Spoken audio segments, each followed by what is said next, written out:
guys, so following my Queen Elsa makeup tutorial, you guys asked to see Rapunzel this week on Instagram. So I've been super excited to make this video. I actually just totally revamped Rapunzel's wig, so I'm super excited to break it out finally. For my fellow tea lovers out there, I've sat down with an Irish breakfast tea today in the most adorable Disney mug. It reminds me of, do you guys know the ride at Disneyland that's like Storybook Land and it takes you through to see all the miniature versions of the castles? Anyway, so Rapunzel is kind of more natural looking in the movie. It doesn't look like she's wearing a whole lot of makeup, but I love how the Disney performers use pink and purple eyeshadows to kind of go with the colors of her dress. I think the pop of color represents her personality pretty well, fun and bubbly. So I love to add that pop of color, that little bit of glam to my eyes, and then keep the rest of it pretty movie accurate. Like always, I started out by priming my face, and then gently dabbing the foundation all over my face evenly. Next, I blend everything together with a wet beauty blender, and then I set everything with a loose setting powder. Before I even started with the color, I made a spotlight effect by taking a white eyeshadow and concentrating it in the center of my eye. And then of course, I blended everything out. And then I applied a coral color everywhere but the spotlight. Make sure you really drag it out far, including the inner corner of your eye and underneath your eye, because that's what's going to help contour your eye shape to be larger and more round. Side note, if you're using the same brush for your eyeshadows, make sure to clean it off in between. Moving on, I put a really light pink in the center of my eye where I created that spotlight, and then I blended those lines together very gently. Next, I took a lavender eyeshadow and I applied it to my crease. I suggest starting out light with the color and building it up so you can control the gradient. We're gonna jump into the glitter next, so make sure you prime your eyes. I'm actually applying mine this time with a small, clean brush in order to make sure that the glitter only stays in the center where we created the spotlight effect. Then I applied a pale pink glitter to the spotlight and blended it out.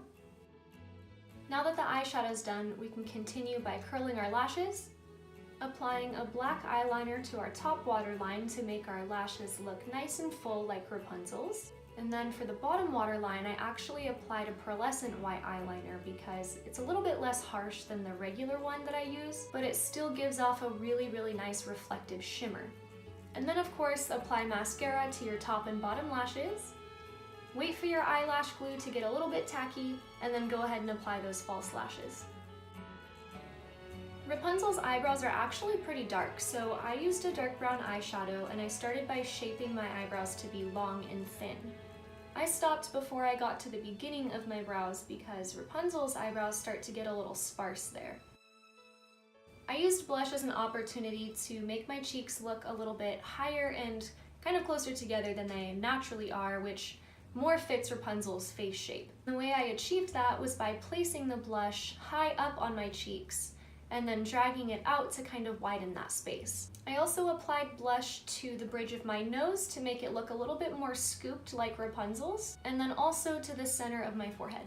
To make my face more heart-shaped and to make my chin stand out a little bit more, what I did is I contoured my jawline from my cheekbone all the way down to right by my chin. I started the nose contour earlier by putting some blush on the bridge of my nose.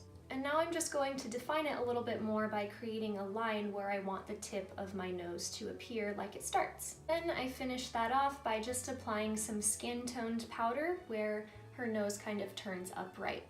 I didn't use a lot of highlight for this because I wanted to focus on the points of my face that really needed it.